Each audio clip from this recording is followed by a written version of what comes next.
This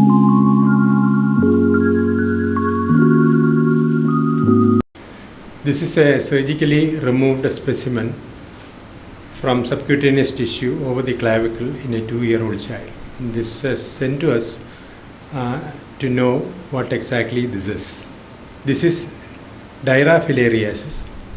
The definitive host is the dog, sometimes cat and other animals. And mosquito is the intermediary host. So when the mosquito sucks blood, it goes into the mosquito. The larvae accidentally can be injected into the human. So human is an accidental host, which means it doesn't multiply in humans, doesn't reproduce in humans, but it can remain alive. So usually what happens is it remains in the subcutaneous tissue and produces a reaction there, a granuloma forms. So initially it could be a painful swelling, but ultimately it becomes a innocent swelling or the subcutaneous tissue. And the complaint usually is swelling. But since, as I said, it is alive, it can actually move and get into the bloodstream.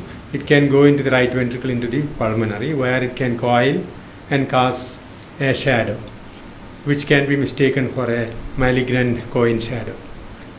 The usual pulmonary symptoms could be like cough, fever, hemoptysis, etc.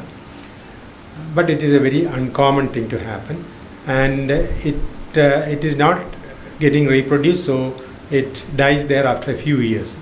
It's not a few weeks, it's a few months or few years, so it can remain there.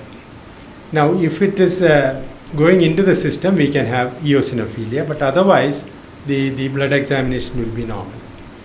The diagnosis can be made by one clinical suspicion, especially with dogs, and that is not very important that we should have dog at home, because there are so many stray dogs and the mosquito can cross bite.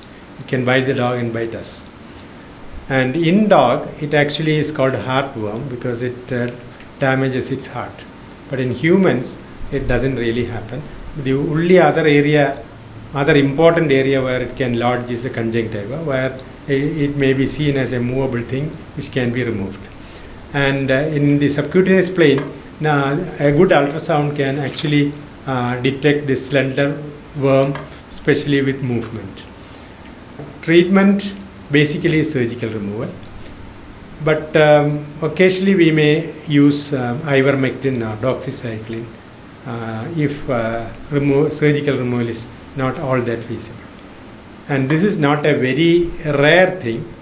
It was reported first time in India in 1976 from Kerala only.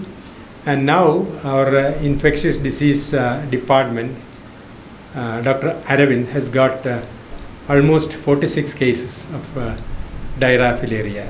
Although it is generally considered rare, it is not that rare. Thank you.